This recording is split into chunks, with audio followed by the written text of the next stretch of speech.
In this segment, we're going to talk about sales techniques. Right from the start, let me say that we're not going to suggest that there is only one way to sell. There is no such thing as a fixed presentation. Out there on the selling floor, you become a lot like the improvisational actor. By definition, improvisational actors are people who are given a subject or suggestion by the audience and then proceed to create a sketch or scene without any prepared script or plot. They simply wing it, as they say. Obviously, because they've been doing improvisational theater for some time, they've developed routines and methods of handling some of the oddball suggestions that come from the audiences. Well, you've got a lot in common with those actors. Even though you know the product, there's no set script. The customer is going to throw some oddball suggestions at you, and you have to be ready to deal with whatever they come up with. However, at the same time, you have the opportunity to exert a great deal of control over the selling situation. And one of the objectives of this program is to show you how to do exactly that. And the first step in showing you how to control the selling situation is to give you a different perspective on selling. A perspective that will show you how to identify a prospect's true buying motives and then to structure a sales presentation to take full advantage of this vital information. As you'll see, once you know the customer's buying motives, you'll have little trouble controlling the direction and flow of the sale. Enough introduction. Let's begin. The first thing you must understand is that almost every automobile sale eventually becomes a classic negotiation. By definition, a negotiation is an activity in which parties are trying to satisfy their individual needs. As a salesperson, your main objective is to persuade the customer that your product, in this case a Mercedes-Benz, satisfies their automotive needs better than any other automobile. At the same time, you're trying to satisfy your need to earn a commission and turn a prospect into a source of repeat business and referrals. The best and most positive type of negotiation is what we call the win-win. In this type of negotiation, everyone leaves feeling that he or she has won. The customer has the automobile he or she wants, and you have the sale. You've both won because you both have the sense of having satisfied personal needs. Keep this definition in mind because it's fundamental to everything that follows. Now, let's see how this effort to satisfy needs fits into the structure of the classic automobile negotiation. Traditionally, when we talk about an automobile sale, we're talking about a set of well-defined steps. Meet and greet, probing and qualifying, selling benefits, demonstrating, handling objections, closing, delivery, and follow-up. Let's look at each of these steps in more detail. With each prospect that walks into the showroom, you have but one chance to make a good first impression. And a lot of that first impression will be determined by your attitude, the expression on your face, and by the way you're dressed.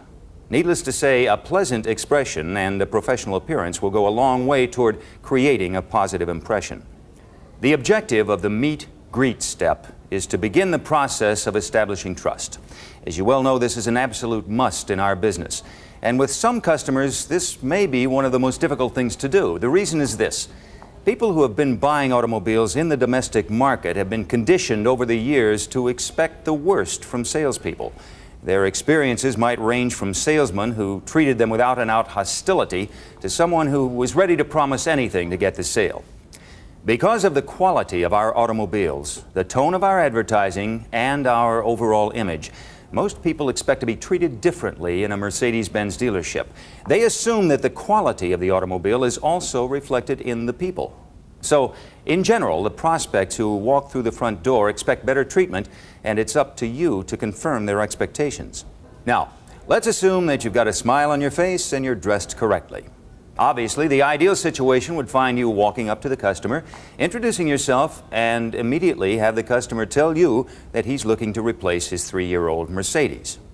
Occasionally, that's exactly what happens. Unfortunately, because many people approach buying an automobile as a potentially unpleasant experience, many salespeople find themselves in a dialogue that goes like this. Good morning. Good morning. My name's Donegan Smith, and welcome to Precision Motors. May I help you? No, thanks. I'm just looking. Or the conversation might go like this. Good morning. Thanks for coming in. My name is Donegan Smith. May I show you one of our automobiles? No, that's not necessary. I know what I'm looking for. I just want your best price. We offer these illustrations to underscore the importance of a greeting which causes the customer to naturally flow into a spontaneous conversation. Obviously, you want to avoid the kind of response he just heard. So, what might you say? We put that question to several Mercedes-Benz salespeople, and here's what they said. You really have a just-looking response all the time. And you just keep on pursuing it. Say, well, what were you looking at? What are you thinking about? Just making the customer feel at ease. And a lot of times exchanging names does not make a customer feel at ease. Some customers will come in and they'll give you their name first. They'll walk up to you and say, hi, I'm John Jones. Sometimes I'll walk up to customers and do that. Sometimes I won't find out the customer's name for a half hour. It's whatever you feel that's going to make the customer at ease, and never have a canned opening greeting for a customer. I think that's the most important thing. Don't get in the rut. Hi, may I help you? It could be, hi, may I help you? Hi, good morning, how are you? Take a look at what he's driving outside. That's a pretty white Datsun 280Z that you're driving. How long have you had it? Anything, just to catch the customer a little bit off guard. They're always expecting, can I help you? My name is John Jones, what's your name? And I try to really pull a little bit of the reverse, get them to tell me their name. At that point, I think you're starting to control the situation a little bit better with some customers. Other customers you can't do that with. Well, first of all, I welcome them to Herb Gordon. I extend my hand, tell the people who I am, and then I ask them, what may I show you? And most of the time, rather than a customer say, well, I'm just looking, they'll tell me a particular model. Sometimes they'll be specific about if it's a 190 or a 300, or they'll tell me I'm looking for a four-door car or whatever. Once you've got the customer talking, you're ready to move on to the second step. Traditionally, when automobile people talk about probing and qualifying, they're talking about trying to determine things like which automobile the person is interested in, what kind of trade-in they have, does the spouse have to approve the purchase, is this to be a lease or purchase, and so forth. While this remains important information to uncover, none of these items represents the reason why a customer will buy your automobile over someone else's. For that reason, one of the primary objectives when you probe and qualify is to gather information concerning what the customer perceives as his needs. Obviously, if you agree that the purpose of a negotiation is to satisfy needs, then you're going to be a lot more successful if you have some idea what those needs are. Like building trust, the process of obtaining information about needs continues throughout the sale. Let me show you something. This is the seat, if you can kind of picture this as the seat that you are in, to go forward. Oh, isn't that interesting? Yeah. Even I could drive this, right? or at least get comfortable in it, right? Get comfortable, right? This is the first year also that the wheel is telescopic. What you're seeing and hearing is a very traditional walk around the car, in which the sales consultant points out all those things that make this automobile the finest production automobile in the world. Unfortunately, the chances are in a traditional walk-around presentation, much of what the sales consultant tells the customer are things that the particular customer doesn't want to hear. And chances are even greater that if the prospect is hearing a lot of things to which he doesn't want to listen, he's tuned out the sales consultant and is busy thinking about something else. What we'd like to do now is take a closer look at the anatomy of a sales situation. Let's start by examining the customer side of the selling equation. Why do people buy? Because of the price? Well, if you've ever sold cars, you know that price usually appears to be the main issue. However, let me suggest that while price is important, it's not the only issue that must be addressed in a sale. In fact, in many cases, it only becomes an issue after the person has determined that a particular car satisfies his needs. Unfortunately, too many salespeople believe that the price is the only thing that matters to a customer. Of course, it's a major factor, but it's not what motivates a purchase decision. As any good psychologist will tell you, people make purchase decisions based on how well that decision will satisfy a conscious or even subconscious need. The fundamental job of the salesperson in this or in any business is to make sure that the buyer understands how the product or service they offer can satisfy their needs. It follows then that the key to successful automobile selling is to develop the ability to identify a customer's needs, and then using a combination of product knowledge and selling skills to persuade the prospect that your automobile and your dealership satisfies his needs better than anyone else. Now, if you agree that the promised satisfaction of needs is what motivates someone to buy, then it stands to reason that the automobile presentation and demo drive should be focused on proving that the automobile does in fact satisfy the customer's needs. This brings us to the key question. How do you discover a customer's true buying motivation? How do you uncover what a lot of people call the hot button? You'll find the answers to these questions in Part B of Probing and Qualifying, which follows next. We thought this might be a good opportunity to give you a short break, so when you're ready to continue, just restart the tape from this point.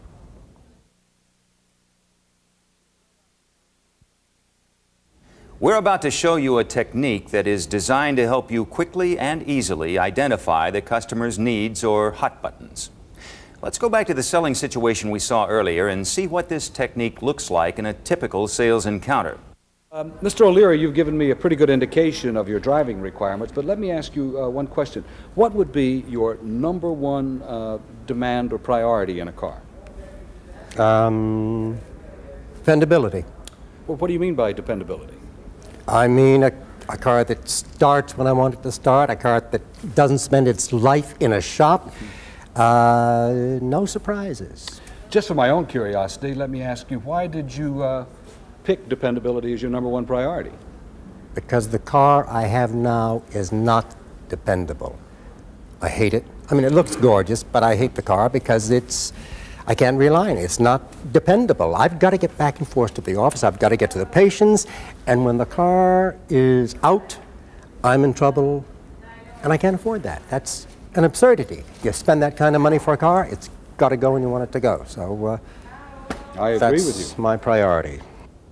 In case you missed them, the sales consultant posed 3 questions to the prospects. What would be your number one demand or priority in a car? Dependability. Now, that's the first question. You can phrase it any way that feels comfortable for you. The key, however, is to get the customer to think about, maybe for the first time, what he or she really wants. What's the number one priority? What's the one thing they have to have in any automobile they buy? Now, you might stop here and assume we've uncovered the hot button, but you want to be sure you understand exactly what he means by dependability. Is he talking service intervals, cold weather starting, operational reliability, or what? So you ask the second question. Well, what do you mean by dependability? I mean a car that starts when I want it to start, a car that doesn't spend its life in a shop, no surprises. Once you're sure you understand what he means by dependability, you move on to the third question. And this one is designed to find out why the customer has selected the particular priority. Just for my own curiosity, let me ask you, why did you pick dependability as your number one priority? Because the car I have now is not dependable. I hate it. I mean, it looks gorgeous, but I hate the car because I can't rely on it. It's not dependable. I've got to get back and forth to the office. I've got to get to the patients. And when the car is out, I'm in trouble, and I can't afford that. That's an absurdity. You spend that kind of money for a car, it's got to go when you want it to go. So I agree with you. That's my priority. As you saw, by asking just 3 basic questions, the sales consultant was able to get the customer to articulate what he perceived as his primary automotive need. And if the consultant was listening, what he or she really would have heard the customer saying was this: prove to me that your automobile is dependable. Convince me that the price reflects the degree of operational quality that I expect in a Mercedes-Benz.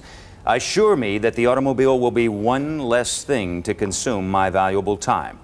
You do all that, and I'll buy your car.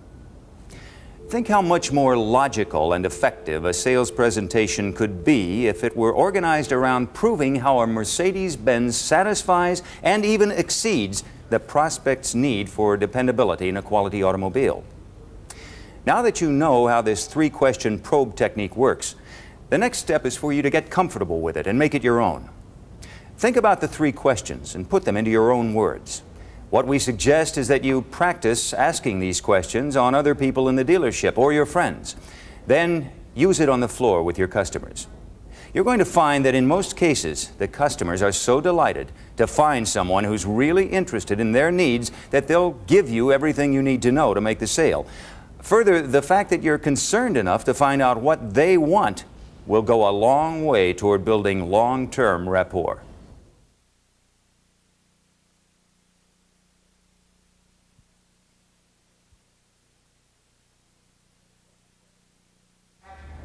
Let me pose a question. Based on what you know about the automobile business, who would you say are Mercedes-Benz main competitors?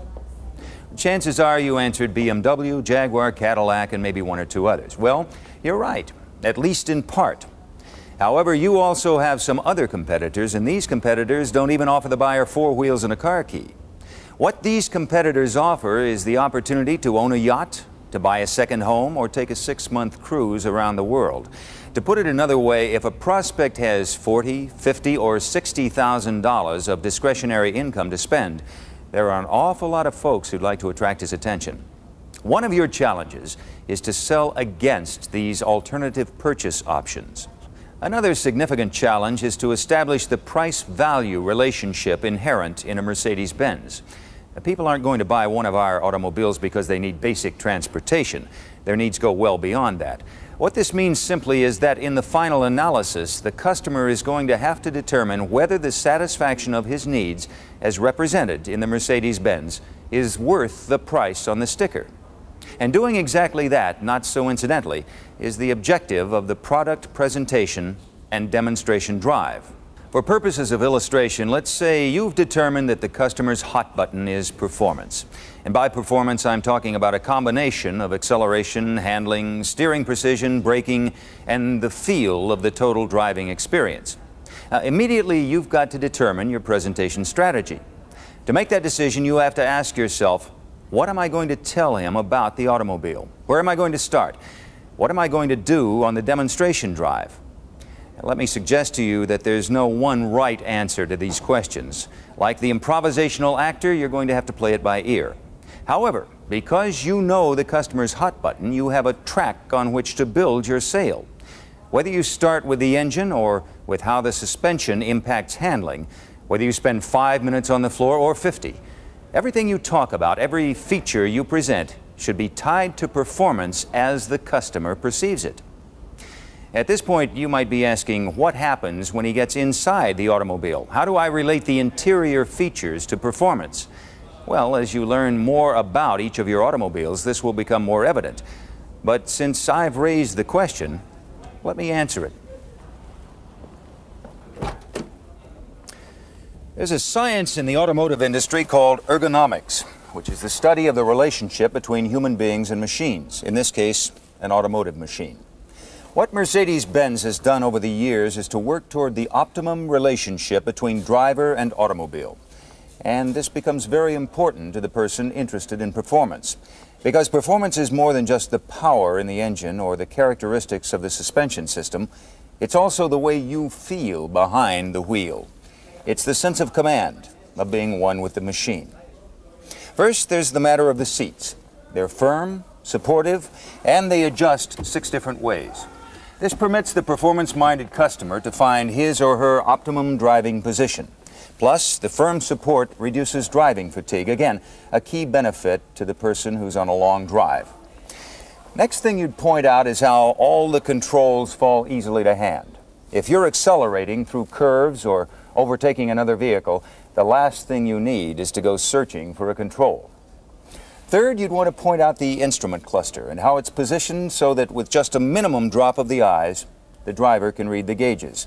Further, you'd point out that analog instrumentation, as opposed to digital, has been shown to be the easiest and fastest means of conveying information to the brain. You might also talk about the black dash area, which is made black to minimize reflection in the window. You could also point out the middle sun visor.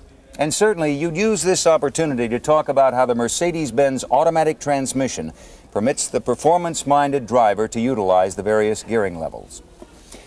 Notice how I was able to relate many of the interior features to performance. Once you know your product, You could just as easily slant this entire presentation to satisfy a concern for safety or to reinforce the customer's need for quality. At this point, I'd like to show you examples of sales consultants focusing their sales presentation on the customer's hot button. Let me ask you a couple questions, if I may. Sure. You know, what are you looking for in an automobile? Well, see, I use it for entertaining as well as driving. I do quite a bit of driving because my clients are spaced quite far apart. But then when I do take them to lunch, I want a nice car to represent my agency and my business. Okay. So And I also want something fun to drive. I generally drive sports Okay. cars, that type of thing. And I've never driven a Mercedes. I don't know how they handle. I heard this handles well. you know, when you says that you need an automobile to transport clients, you're going to be looking at, what, one client or two or three Primarily clients? it's one. Okay. 2 or 3 times a year I'll have a car with 2 or 3 people in it. Okay. So I will need a back seat, but if it's a little bit cramped, it's not a big deal because we're only going out to lunch, something like that. If I did a lot of evening entertainment, took people to the show or dinner, then I would probably want a car larger than the 190, but that hasn't happened. Okay, so space, the ability to carry one or more passengers is important to you. You want an automobile that is going to handle, and it's going to be fun to drive. Right. And because you're new in the advertising, well, not new to you, how long have you been into business yourself? Well, just since last November. Okay, so you want an automobile that's going to project, you know, some prestige. It's going to show that, hey, I am successful. Okay, so those basically Without are being ostentatious. Right? exactly. Okay, because if you wanted that, of course, you'd get into something, you know, considerably larger. Yeah. Well, let's start here. Number one, the 190, be it gas or diesel. You're how tall? 6'1½". Okay. This will give you an idea of the kind of interior space that you would have in the automobile. Being that you like an automobile that is has some type of a sports car feel and quality, do you think you'd be leaning more towards a standard or an automatic? Probably, yeah. Okay. That wouldn't present a problem to you in transporting people or clients around. I wanted to show you, if I may, in your travels, if you're going to be going for an extended journey or somewheres, or even if you have to take 3 or 4 clients somewheres, it's important that you have a good usable trunk space here. It's a good sized trunk for this car. And they give you a full-size spare all the way down.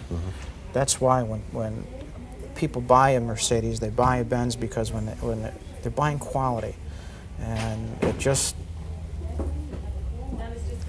it projects something when someone has a Mercedes-Benz. There's an individual who, number one, knows what he wants, who's deeply concerned with an automobile that's going to perform well, and it's going to last a long time. But to get the handling, to get the stopping ability, to get the handling in the wet, as well as the dry, they found that this was the best combination. They did some extensive research and development on a new rear suspension. It's a multi-link rear suspension. Yeah, I heard something about that. This automobile here, as I said earlier, is the kind of automobile you can get into and you can throw around. Yes, I just assumed, you know, you get sedan, you get 4 doors, that you're not going to get, it's not going to handle as well because it's starting to get too big. As long as it handles well, I don't really care. We'd probably be better off with a 4-door. With either one of these cars, the 190 or the 300, you have state-of-the-art suspension. In terms of handling, they're both very high performance in that regard. The 300 is going to be a considerably faster car than the 190. Everything's very functional, it's very pure, and again, it goes back to being a sports sedan. It gives you the feeling of being in command of the car. All the Mercedes seats are made out of real coil springs, they're real stuff.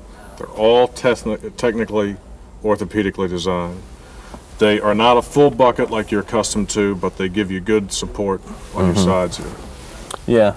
Again, and it's got these it comes back to a sports things. sedan. They know that you're going to be doing some maneuvering with the car, you're going to need some lateral support, but they also know that you're going to be taking long trips on it and driving around town as a luxury car too. It's a very happy medium between a sports car and a luxury car.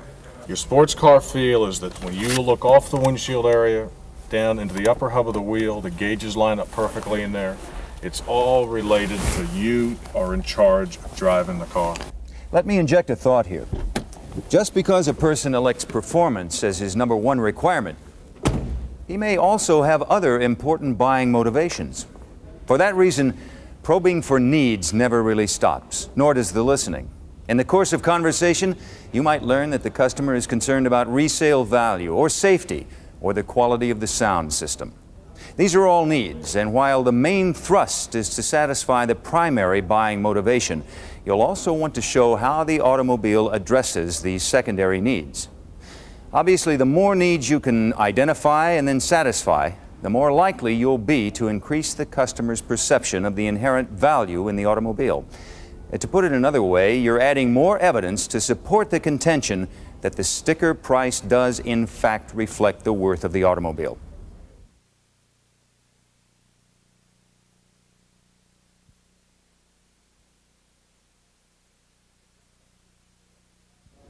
At some point during the sale, and it'll be different with each customer, your presentation track will take you from the floor to the demonstration drive.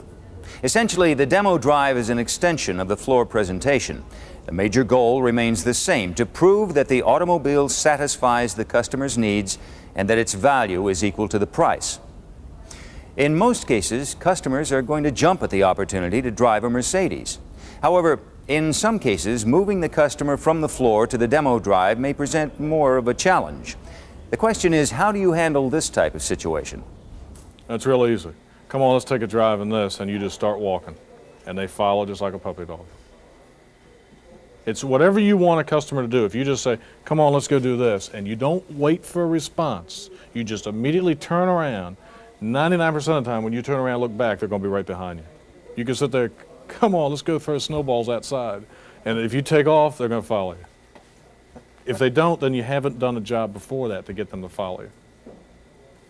You have to maintain control, is what it all comes down to. Okay, so your prospect is ready for the demo drive. Now you face the next question, and this is one that you should have answered long before you meet your first customer. Where do you go on the demo drive? In part, the answer may be determined by your dealership location and the customer's time.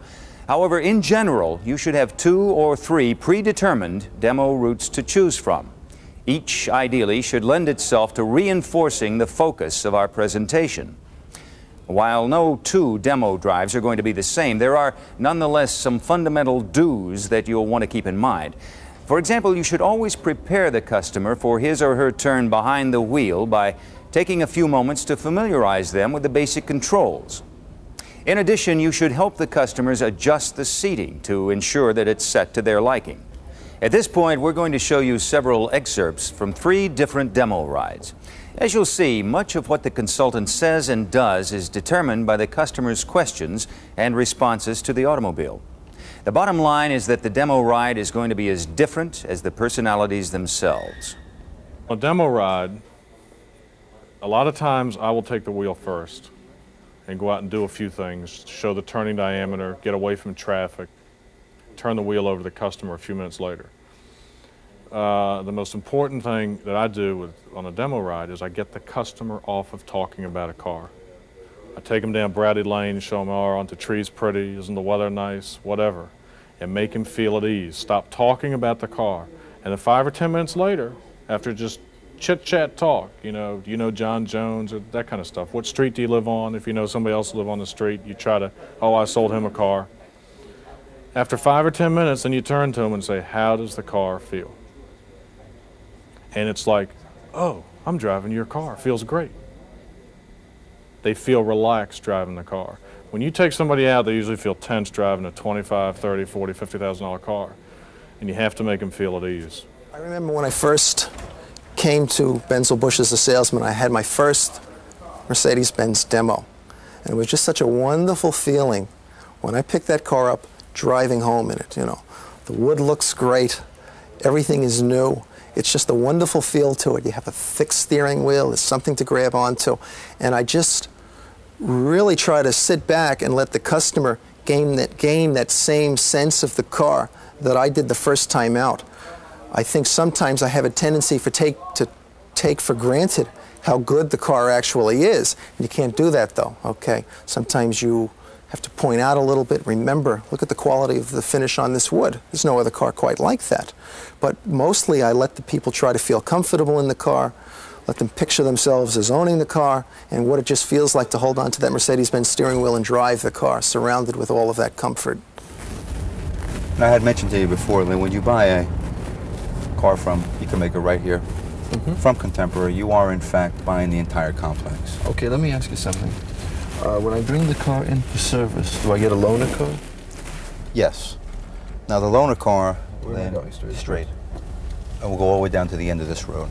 Okay. The loaner car, Lynn, is something that I specifically do for my customers. The dealership is not involved in loaner cars. Just for the amount of them that they would have to have, they'd have to have 75 loaner cars. Yeah. But as an independent, as a businessman myself, I've got 2 cars that are on the premise at all times for my customers to use. Okay. So when you do arrange service, pick up the phone, call me. We will then arrange a day that's convenient for both of us, and you'll be provided with a car at no charge to you. Okay, that's something that I do for my customers. I think one of the first things you'll notice on this on the SDL is how quiet the engine is. You know, it's when you shut down the air just for a minute. This is a cold engine. You know, this is at a cold operating temperature. It's at its noisiest, and it's quiet even now. Yeah, it is quiet. Yeah. Quite a bit more quiet than my car is. Okay. How's the car seem? What I'm most impressed about driving it is I don't hear a rattle in the place. It's a nice, tight feel. The car that I own is 12 years old.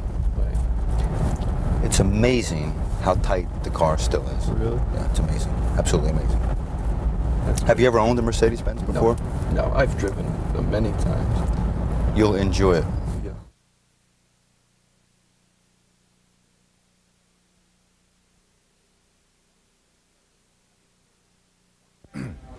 In theory, once you've uncovered the prospect's hot button, his buying motivation, and focused your sales presentation on proving that your automobile satisfies his needs, you should be able to move directly to the close. Notice I said in theory. Sometimes it works that way.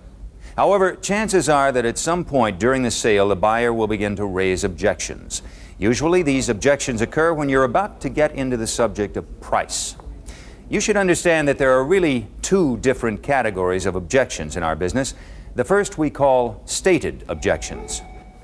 I appreciate the small discount that you threw at me.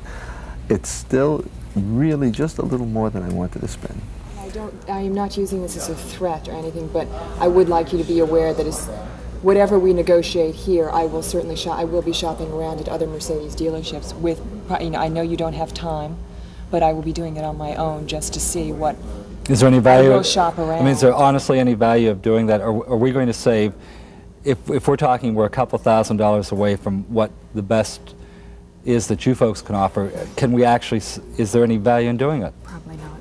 I just assume that they're going to be priced about the same. It's my legwork, and I am born to shop. In these cases, there's no question what the objection is. The second category is called implied objections. These are usually disguised in the form of excuses, such as, No, I like it so far. I do want to, you know, take the brochures home and think about it. And off the top of my head, my wife has to approve, of course. I'm still going to have to go to my accountant. Check this. I understand that. one thing we know for sure about the implied objection is that underneath the excuse is an unstated objection. More often than not, at the root of this implied objection is the price of the car. Having said that, we should caution you that sometimes what appears to be an implied objection is actually a legitimate request. For example, if someone were to say, I want to shop around and see where I can get the best rate on an auto loan. that could be a legitimate statement, or it could be the customer's way of telling you that he'd like to shop some other dealership and see if he can get a better price or more for his trade-in.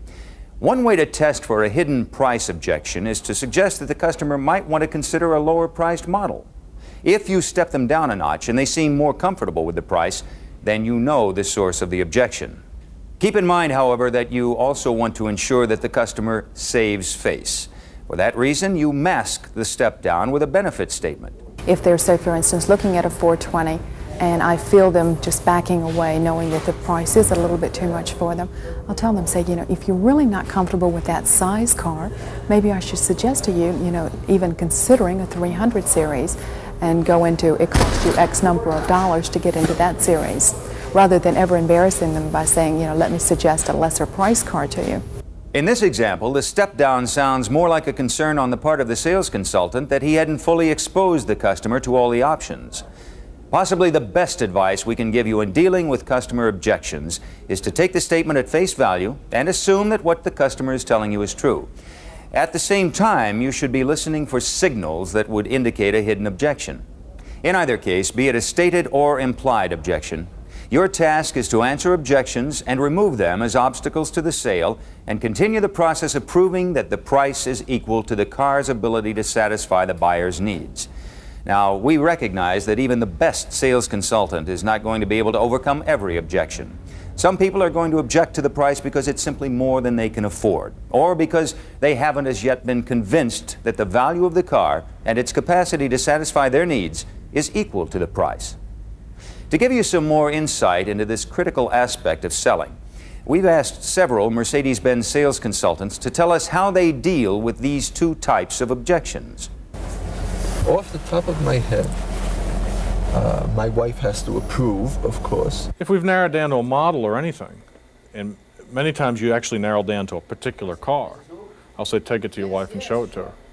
And again, you turn right around, you say, I'm going to go get a tag for you. You turn right around, you do it. And in that case, a lot of times they do stop you dead in your tracks and say, oh, my wife isn't home, or I can't get to her, or something like that. At that point, there's really not a whole lot you can do. At that point, you just say, bring your wife back, or if you want, call me up, I'll go show the car to your wife for you. And a lot of times, husbands like that. Husbands like the salesman to take the car and sell the idea to his wife. I offer to suggest that they could bring their wife in, or if they want to, we can take the car to their wife and pick up the wife. We have an extended program so that we can send the car out for a couple of hours. Well, back up on that one, or any objection really, as you are with the customer during the presentation, during the demo drive, by asking questions for the common stall techniques that the customers use early on in the presentation, these objections usually will not come up. So you handle them before they become objections. For example, on that one, you can ask them early on while you're taking the demo drive, for example, is there anyone else that's going to be helping you make this decision? Now, if they say, yes, my wife, well, at that point you can say, great, where is she now? If she's home or at the office and it's local, why don't we take the test drive and drive over there and let her see the car? I'm still going to have to go to my accountant. Check this. Oh, I understand that. Okay, same with the accountant. You can ask, when you asked the question earlier, is there anyone else who's going to help you make this decision? He would have said that. Now, if they don't answer you with that, chances are they won't use that as an objection later on. We always encourage them to do that, rather than saying, well, no, let me act as your accountant. You don't want to ever give anybody the impression that you know more than their paid professional. No, I like it so far. I do want to, take the brochures home and think about it. Okay. First, I try to clarify what they're going to think about. And I start over and selling again, Was there something in particular that I missed? Was there a question that you had that maybe we could work out? And then I just start reselling until I really find out what the real hesitation is. Either I go back to step one and really ask them to take another drive in the car. Or at that point, I will volunteer. I'll sit there and say, do you have to consult your wife before you make a decision? I'll try to find out what's holding him up from making a decision. And sometimes I'll just come dead out and say, what do you have to make a decision about? Is it about this, another model, another make car, whatever? And again, you draw from that, and a lot of times I go back and start the whole presentation all over again. I will say that when we get down to this point, let us not let price be the most important thing. Let's remember that you are buying the most prestigious automobile in the world. You're also having a very large dealer backup at this dealership. Yes, I will, and I am not using this as a threat or anything, but I would like you to be aware that whatever we negotiate here, I will certainly I will be shopping around at other Mercedes dealerships with, I know you don't have time, but I will be doing it on my own just to see what. Is there any value? I will shop around. I mean, is there honestly any value of doing that? Are we going to save, if we're talking we're a couple $1,000s away from what the best is that you folks can offer, can we actually, is there any value in doing it? Probably not. I just assume that they're going to be priced about the same. That you will my find. legwork, and I am born to shop. Sure. Well, what we always recommend is I'll encourage you to make some phone calls. If you find for any reason they were out of line at all, just call us. I will come back. I certainly Sure. will. Because, you know, sometimes the market will shift. We normally find that we're very competitive because we do a large volume of business here. And we also have to consider, since you do live in the district and you are coming out to our dealership, we do find that we're probably the most convenient. We have the award-winning shop in the area, and we're the only one that can boast of the award-winning shop. It means nothing to you now because what you're thinking of is your money. But when you really start thinking of service, you're going to maybe feel that even if you paid a few $100s more to do business here, it was money well spent. I would like to get something, you know, as I say, I want to live about a half a mile from here, so we'd obviously like something that's easy to service, easy to deal with, but I would like to talk to, you know, some of the other Mercedes dealers and just see. I understand completely. I mean, I don't know if each dealership, you may have a, you know, they're trying to push certain cars. We're all very close. What it really comes down to is you live a half mile away. I've been here for 10 years. I have 3 loaner cars on the road all the time for servicing, which is free. You mean if I have to bring this car in for service, you give me another car? Yeah. As long as you give me a call 4 or 5 days ahead of time, you get another car. We meet you here at 8:30 in the morning, and then you bring it back at between 5 and 6 in the evening, or even a little bit later. The last question you ask, is it the price? Yes. Is it me? Is it the dealership? Is it the product? Is it the location? Is it the price? Generally, they're going to answer no to everything except the price. And then you start all over again. Let me add some thoughts on how you can increase your chances for success in dealing with the implied objection. Oftentimes, as you heard from our salespeople, the implied objection masks the unwillingness to tell you that they want to shop for a better price or that they simply can't afford it. Assuming that you've built up some trust and rapport with the customer, you may find a question like, "Is there more information you need?" will help you uncover the real objection. How blunt you are in your probing depends on both your personality and that of the customer. The bottom line is that the only way you can deal with this situation is by encouraging the customer to open up and be candid. You've got to convey an attitude that says, "I'm here to help you drive home in the car of your choice." The closer you can get to the customer, the more you can make him feel that you're someone who will work with him, the better your chances of getting at the truth and working through the problems.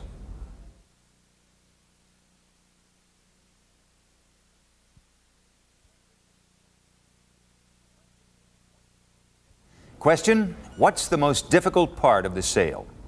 For most new sales consultants, the most difficult part of the sale is asking for the order. And the reason is simple. They don't want to suffer a turn down. They don't want to face up to the rejection. Well, we can't do much to prevent an occasional turn down. However, we can help you develop a more effective and confident approach to the process of closing the sale. In this segment, we're going to talk about when to close. Then we're going to see some examples of what we call the trial close. And finally, we're going to explore various closing techniques. When do you close? In general, it can be said that you close as soon as the prospect is in agreement that the Mercedes-Benz satisfies his needs. This can happen virtually any time during the sale. If there's one rule to keep in mind, it's this: when the customer is ready to buy, let him, even if you're in the middle of the sales presentation. Too often, salespeople keep selling when they should be closing. To put it another way, don't talk beyond the sale. This leads to the next question. How do you determine if a prospect is ready to close? Basically, there are 3 ways. First, listen for buying signals. Let the customer tell you when he or she is ready. Be alert for comments or questions that indicate the customer is ready to buy. Now this is what you're going to enjoy about this particular car, is the legroom in the back seat. you want to have a seat in there. That is huge. Well, I wouldn't expect to sit in the back, but it'd be nice for someone Sure. to have. This is terrific. God, this is wonderful. Isn't that nice? Yeah. I've decided I want the large one. Okay. If I'm going to pay most of it, I think... You're going to pay most of it? Point here, if I would just like to make the point that my heart probably would lie in that car, and if I'm giving in this situation, perhaps the next time we buy, brownie points. Perhaps. How about color selection? Maybe we'll let Dana choose the color. There you go. Black looks awfully nice. Black looks nice. I mean, I guess I don't have any choice in that. Right. Does it come in this kind of gray? Automatic transmission, period. Automatic, oh, yes. Sure. Because I've always driven as a standard shift, and I love it. Yes, it's automatic. Not for this kind of car. I know. You like this gray? I like this color with the stripes. It's called smoke silver. Smoke silver is silver. It looks like it almost looks like a silver gold. it's a silver taupe, I think. Would that come in that light silver with this light gray? I want this car. I don't want to spend this much money. A second opportunity for closing occurs after you've made the presentation and taken the demo drive. Assuming the prospect has had a positive reaction to the car, the time has come to ask for the order. The third opportunity for closing is created with trial closes. The trial close is a question or series of questions designed to probe the prospect's readiness to buy without forcing him or her to make a purchase decision. Here's how some experienced sales consultants use the trial close. Any question that you can ask that elicits a positive response. For example, you take them to the lot and you show them your inventory and you show them a particular color. Do you like this color? Yes. No. If they say no, which one do you like? My trial close is, you know, you can take it with you today. You can treat yourself to the new car today. That's my trial close. And from that, you watch for the body language and what they say. Some of them go, really? And when they say really, then you know you got a live one. Because that's like, his mind's starting to click and he's thinking, boy, maybe I really can get it today. Then you get the other guys, no, I don't want it for 6 months. That tells you something there. But that's my trial close. It's the best trial close in the world to me. Will you be trading in the 300D, or? How's the car seem? How soon did you want a car? In summary, then, the trial close is a question or questions designed to help you determine how close the prospect is to making a buying decision. It's also a means to motivate the customer into making a series of positive decisions and choices which, if they relate to the prospect's hot button, will help reinforce the buying decision. Now we come to the actual close. Ideally, if you've identified the customer's hot button, the buying motivation, and taken the time in the floor presentation and demo drive to prove that your car satisfies his needs, you have earned the right to close. As with every aspect of selling, there are any number of closing strategies and techniques. The most common technique is called a direct close. As the name suggests, this is where you candidly ask for the order. Here's an example. If I can get this price approved here, will you buy the car? Lynn, I want to be as competitive to you and the company as what the market bears on a car that is in very, very much demand. I'm prepared to sell you a 300E. Okay. At $37,000. Normally, you use the direct close when you feel confident that the customer is ready to buy and there are no obstacles standing in the way of his or her decision. The second technique is the summary close. Here, the objective is to summarize all the reasons why the car satisfies the customer's needs. In essence, what you want to say would go something like this. Mr. Customer, you told me performance is your #1 priority. Let me remind you of all the performance features in this car.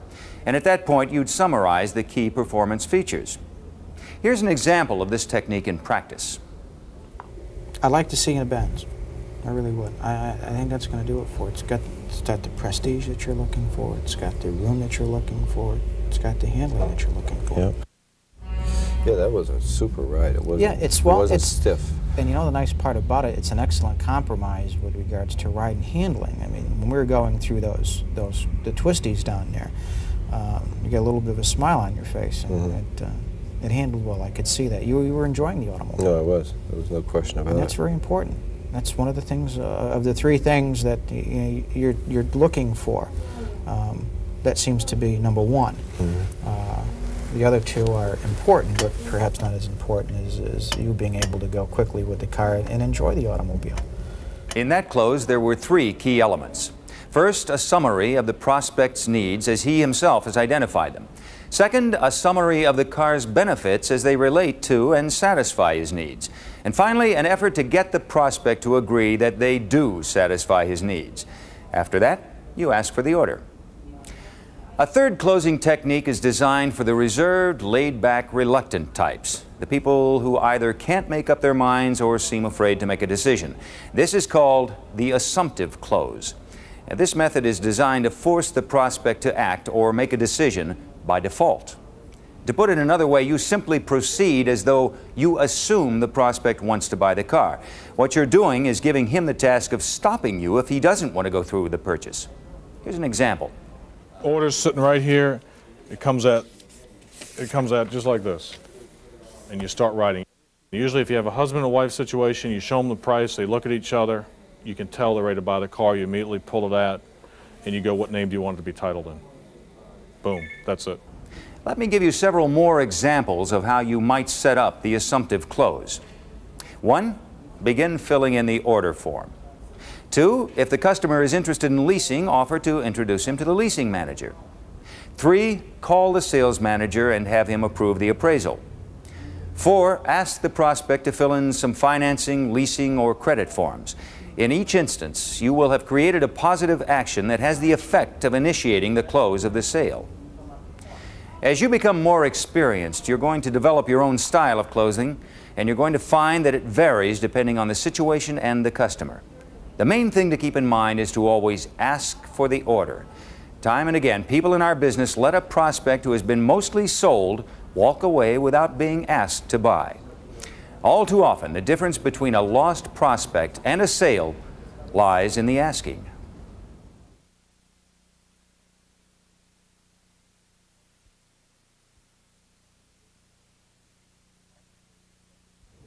At Mercedes-Benz, we take the process of turning the car over to the customer very seriously.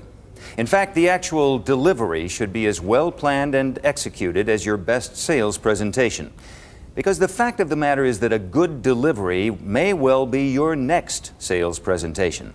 Let me elaborate on that. I think it goes without saying that taking delivery of a new Mercedes-Benz is a very special moment for most customers. For you, it's a very special opportunity. Consider this. Mercedes-Benz of North America spends millions of dollars on advertising, and your dealership adds tens of thousands more. But during the delivery, you have one of the best opportunities in the world to advertise yourself. Best of all, it doesn't cost you a dime. And the payback? Well, by some estimates, every good delivery will generate 3 additional sales through referrals from the customer. For the sake of argument, let's say it generates only 1 sale. That could mean you double your sales figures every year. Those are the kinds of sales returns that no advertising campaign could hope to match. And that makes about as good a case as I can think of for putting maximum effort into the delivery. This brings us to a key question. What constitutes a good delivery? In the simplest terms, it's comprised of thorough preparation, an intelligent, professional presentation of the car, and a conscientious post-delivery follow-up. We're not going to try and give you a step-by-step primer on how to deliver cars. What we are going to do is give you an opportunity to share some of the thoughts and techniques used by other sales consultants. Let's start with the preparation or the pre-delivery phase. In addition to the pre-delivery inspection form, some dealerships have their own formal checklist that sales consultants use before each delivery. The checklist we go through is nowhere near as technical as a mechanic would go through on a PDI, but it is all the main things, ingredients that a customer would, are the lights working, does the car perform well? I even want the clock set. There's a first aid kit in the car.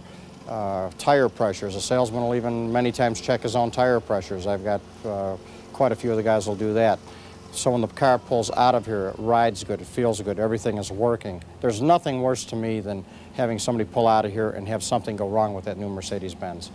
That was our fault. Not that something mechanical broke, but even a lighter missing kind of takes away from this whole wonderful thing of this person picking up his first Mercedes-Benz or his 10th. It's very important that if we've made an appointment to deliver a vehicle at 9:30 tomorrow morning, that car is ready at 9:30 tomorrow morning. Probably the most important thing that I do prior to a delivery is take some time out, personally going over every car that I've delivered here at this agency. I take it upon myself to get the proper lubricants to remove any spots or stains that may have been left by the detail people.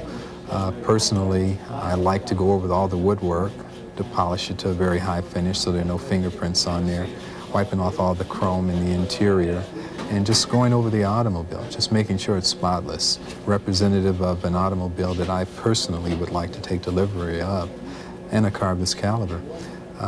I think a Mercedes automobile is an exception. It's not the rule, and people are anticipating a little bit more than they would be if they were buying a domestic car or even some of our other European competition. One of the things also I do is I find out what kind of musical taste they have when I sell them the car. And prior to delivery, when I'm demonstrating the radio, I'll pre-program in the stations they like into the radio. Before the delivery, just make sure that that I am prepared as far as paperwork. I'm the last person to inspect the car and make sure the items that should be there are there, that the car has been totally cleaned and dusted, and we don't even like any dust on the car. You have to be up. You have to feel up. You have to feel good about the way everything is prepared, the way the car looks, about your preparation for the actual delivery itself.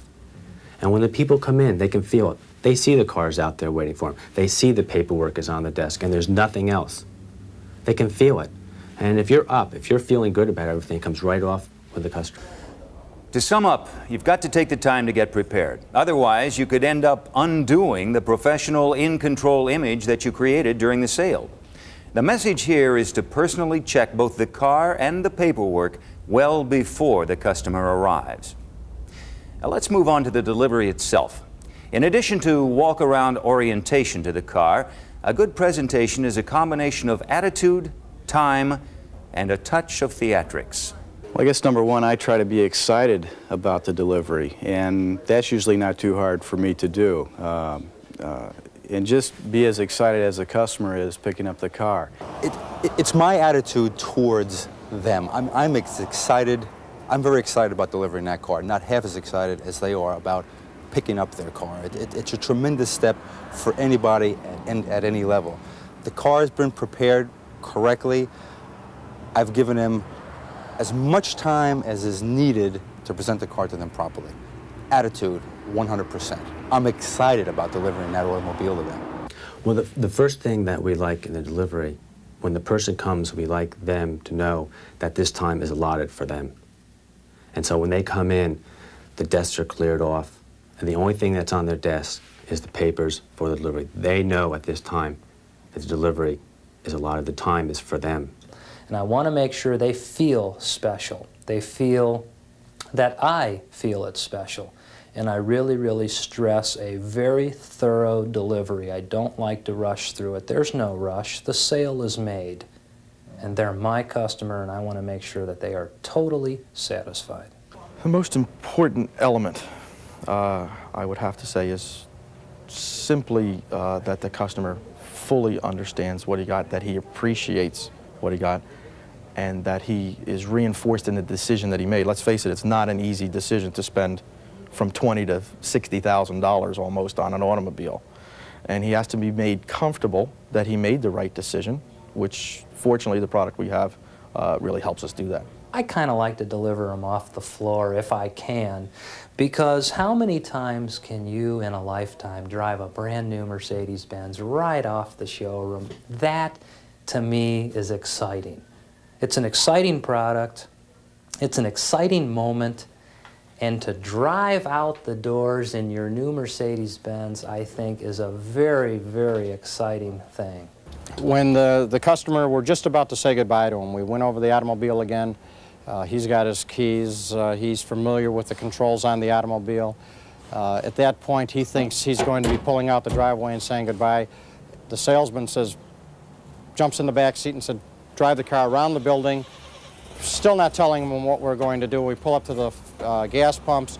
We fill the tank up for him.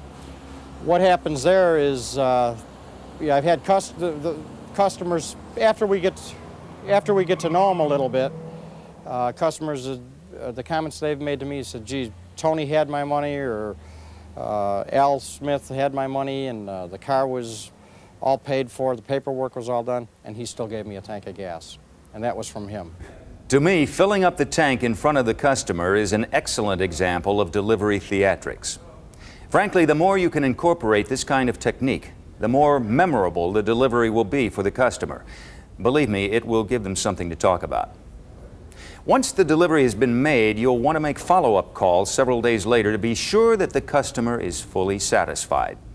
The key thing to keep in mind is that follow-up not only assures you of seeing that customer at some time in the future, but it's one of the best ways to uncover leads to other people in the market for a Mercedes-Benz. Last question. Does all this effort pay off? Probably the people in the best position to answer that are the customers themselves. The way they handled us, the way they treated us as individuals purchasing a piece of equipment, basically, was a little different than anything else I've experienced with car dealers, in that they've made us feel as important as the vehicle we were buying. And the way they delivered the car to us, the first time I ever picked up an automobile at a dealership with a full tank of gas, for instance, and as clean as it was and as well prepared as it was, just made me feel like it was something special. With both of our cars, at least a couple of days after, and I had never had it to happen before, but our salesman sent me beautiful, beautiful flowers and a nice letter thanking us, and oh, the flowers were just gorgeous. And each year, well, I've only had that one, both not even a year yet, but at Christmas time I received a lovely card from the service department and from my salesman, and they're just great. I had never before had flowers sent to me for buying a car, and I thought that was just great. I wouldn't go to anybody else, even though I could have done a little better on the car from someone else. I have referred 3 of my friends to Scott within the last month. I wouldn't save $1,000 on another car by going to a different dealership. Let me put it that way. And by putting it that way, I think he's said all that needs to be said in summing up why it's to your advantage to make the most of each delivery and follow-up effort. Now, this concludes your orientation program. We recognize that we've given you a great deal of information in a very short time. For that reason, we recommend that you look at all or selected parts of this program again. The sooner you master your product knowledge and the sales techniques we presented, the sooner you'll be realizing the special success that comes from selling Mercedes-Benz automobiles. Good luck.